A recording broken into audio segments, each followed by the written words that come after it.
দেখ দেখ ওই বাড়ির বউটা আজ মাঠে যাচ্ছে। মাঠে গিয়ে ভিডিও করে, ভিডিও চাইলে তো আমরাও করতে পারি, কিন্তু না বাবা, আমরা আমার বাড়ির বউদের আবার মাঠে ঘাটে পাঠাই না। ঘরের কাজ করবে তারপরেই না লক্ষ্মী মেয়ে ভদ্র মেয়ে। ভিডিও করে কি হবে? ছ্যা ছ্যা ছ্যা, জীবনে এরম মেয়ে দেখিনি বাবু। এর থেকে তো আমাদের ঘরের মেয়েগুলোই ভালো, রান্না বান্না করে আর ঘরে কোণে বসে চোখে জল মোছে। ভিডিওটি শেষ পর্যন্ত দেখার অনুরোধ রইল। হ্যালো এভরিওয়ান, আসসালামু আলাইকুম। কেমন আছেন সকলে? আশা করি ভালো আছেন, সুস্থ আছেন। আল্লাহ, এই যে দেখছেন এগুলো কিসের মধ্যে দিয়ে যাচ্ছি? এগুলো হচ্ছে মাকাই গাছ, একদম দুই মানুষ বড় বড় হয়ে গেছে। এত বড় বড় হয়েছে যে কি বলবো। তো আমি আয়নের দাদি আয়ান সবাই মিলে যাচ্ছি এই মাকাই জমির ভিতর দিয়ে।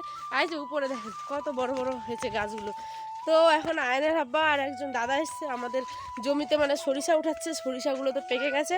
তো ওখানে যাচ্ছি একটা দরকারি কাজে। আর ভাবলাম যে চলুন ব্লগটা এখান থেকেই শুরু করি, আর আপনারাও দেখেন কীভাবে সরিষা ওঠানো হয়। তারপরে হারভেস্টার দিয়ে কিন্তু সরিষাটা মারাও হবে, ঠিক আছে? তো এই যে বাপরে এত হয়েছে যে কি বলবো, পুরো এক মানুষ কি বললাম বাবাটাকে, নানি। হ্যাঁ বাবা তো, হ্যাঁ খালি পায়ে সকাল সকাল। ওকে মা, আলের মধ্যে দিয়ে এত জল। হ্যাঁ, এর থেকেও নাকি আরো বড় হবে, পুরো একদম ভর্তি হয়ে গেছে। মনে হচ্ছে যে কি না একদম কি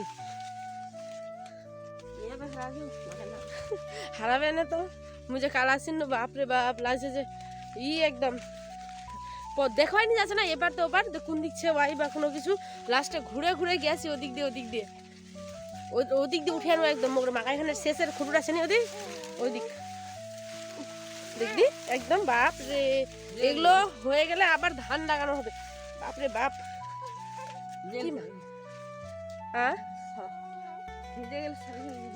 মোরা তো ভিজা গেল শাড়ি খান, খালি পিন্নু এখন বেড়াতে পারবি না বাবা, আপনি শীতে পড়ে যাবে, তোর আব্বার কাছে বেরোবি চ। আর গ্রামের থেকে এগুলো ফিল করা কিন্তু সত্যি অনেক অনেক ভাগ্যের ব্যাপার, তাই না? অনেকে চাইলেও কিন্তু পারে না, যারা হয়তো শহরে আছেন বা শহর থেকে ভিডিওটা দেখছেন। এরম জমির মধ্যে দিয়ে যাওয়া, আর তার মধ্যে একটা আবার মনে মনে একদম মিষ্টি ভয় যাকে বলে আর কি, ঠিক আছে? মিষ্টি ভয়। তো এরকম হচ্ছে কাণ্ড। যে কেন বললাম মিষ্টি ভয় জানেন? কারণ একটা ভয়ও আছে বুকের মধ্যে যে বাপরে যদি কোথাও তাকে শিয়াল এসে ঘ্যাক করে দেয় কামড়, তো জীবন পুরা শেষ। আর তার মধ্যেও কিন্তু কাজের জন্য তো হেঁটে হেঁটে যেতেই হবে, তাই না?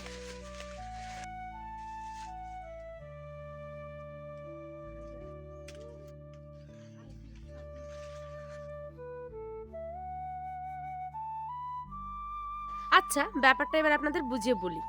যে রাধে সে কি চুল বাঁধে না বলুন তো? আচ্ছা, আমি তো বিয়ে পাশ করেছি, এমএ পাশ করেছি, সেটা আমার পার্সোনাল ব্যাপার। কিন্তু এই যে বাড়িতে সংসার করি, এটা কি একটা বড় ব্যাপার না? সংসার সামলানো, বাচ্চা সামলানো, পড়াশোনা মানে করা, একটা মেয়ের সমস্ত স্বপ্নকে সমর্থন করে যে পুরুষ, সেই তো একজন প্রকৃত পুরুষ, তাই না বলুন? আর আমার হাজবেন্ড কিন্তু এর মধ্যে একজন। সত্যি কথা বলতে, এই যে আমি পড়াশোনা করছিলাম, তারপরে আমার আয়ন আমার জীবনে আসা থেকে শুরু করে সমস্তটা আমার জীবনের পদক্ষেপে তার অনেক অনেক অনেক ভূমিকা পালন আছে, জানেন? আলহামদুলিল্লাহ, আমার হাজব্যান্ড কিন্তু এরকম মিড মাইন্ডের হাজব্যান্ডগুলোর মতন না। কেন জানেন? কিছু কিছু পরিবারে থাকে না, এরকম আমাদের বাড়ির আশেপাশেও আছে, যারা না ঘরের কোণে আড়াল থেকে গল্প করে। আপনি যদি ক্যামেরাটা দূর থেকে নিয়ে যান, দেখ দেখ কীরমভাবে ভিডিও করে, এটা না সেটা না, হাজার একটা কথার ভিড়ে আপনাকে একদম পায়ের দিকে তলিয়ে দিবে, জানেন? কিন্তু আমরা তো আর সে সমস্ত কিছুতে পাত্তা দিই না। কারণ যেখানে আমার পরিবার, যেখানে আমার হাজব্যান্ড, আমার ফ্যামিলি আমাকে সাপোর্ট করে, তাহলে লোকের কথায় কান দিলে কি হবে বলুন? টক মিষ্টি ঝাল কথাগুলো তো লোক বলবেই তোমাকে বিভ্রান্ত করার জন্য। দেখো, আমি এমন একটা পর্যায়ে এখন আছি যেখানে আমি না ঘরে না বাইরে, কারণ আমার ছোট্ট সোনাটাকে তো আসল মানে মানুষ করতে হবে, তাই না বলো? আমি চাইলে এখনই বাইরে গিয়ে হয়তো কোনো কাজ করতেই পারি, কিন্তু আমার বাচ্চাটার এতে অনেক বড় একটা ক্ষতি হবে। তো যাই হোক, এই সমস্ত গল্প একদিন অন্যদিন শেয়ার করব। আজকে আসি মেন কথায়। তো এই যে আমাদের সরিষা কিন্তু পেকে গেছে প্রায়, জানেন? এই যে আমার বর, তারপরে একজন দাদা ভাই সবাই মিলে তুলছিল। কিন্তু স্বামীর দুঃখে যদি একটু ভাগ বসানো যায়, তাহলে কেমন লাগে বলুন তো? সুখে থাকবেন আর দুঃখে থাকবেন না, তাহলে তো জীবনের আসল মানেটাই খুঁজে পাবেন না। যে সুখে থাকে সে কিন্তু দুঃখতেও থাকে। তো দেখছিলাম তাদের ভীষণ কষ্ট হচ্ছিল, এত চড়া মানে রৌদ্র যে কি বলবো। আর এর মধ্যে ফ্যানের ঘরে বসে হয়তো আমরা প্রত্যেকে ভিডিওগুলো দেখি, কিন্তু যারা এগুলো কাজ করে তাদের জীবনে যে কতটা কষ্ট শুধুমাত্র তারাই বুঝে, তাই না? তো সকালবেলা ভোর 5:30 6টার দিকে এসে এরকমই করছিল। তারপরে ওদের জন্য আমি রান্না করে নিয়েছি, যেহেতু দাদাভাই তো মানে খাবে, আর আয়নার আব্বাও আজকে রোজা রাখেনি, যেহেতু এই মাথায় রৌদ্র নিয়ে মানে গলা তো শুকিয়ে যাবে, আর ওর এমনি প্রেশার মানে লো প্রেশার আর কি। তো ওই বেশি মাঠে কাজ কিন্তু করেনি, ঠিক আছে, যেহেতু ওও সারা জীবন বাইরে পড়াশুনো করেছে। আর এখন বর্তমানে পরিস্থিতি সব কিছু মানুষকে শিখিয়ে দেয়, মহান আল্লাহ তাআলা ছাড়া কারো কাছে মাথা নোয়ানো উচিত না, তাই না? তো চলুন, আমি তো এখন চলে যাব। তার আগে দেখি আয়নার আব্বার হাতে ফোসকা পড়ে গেছিল, তো সেটাকে ভালো মতো করে একটা সুতির কাপড় দিয়ে বেঁধে দিলাম।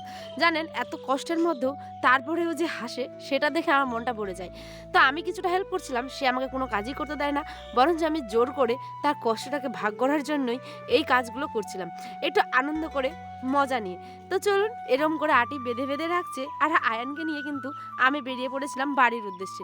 তাদের খাওয়া দাওয়া কমপ্লিট, আর রান্না করে নিয়েছিলাম ডিম, স্যালাড ছিল, বিট, তারপরে শসা, সমস্ত কিছু, পেঁয়াজ, আর ডিম আলুর তরকারি, পাঁপড় ভাজা, বেগুনের বড়া, এই সমস্ত কিছু।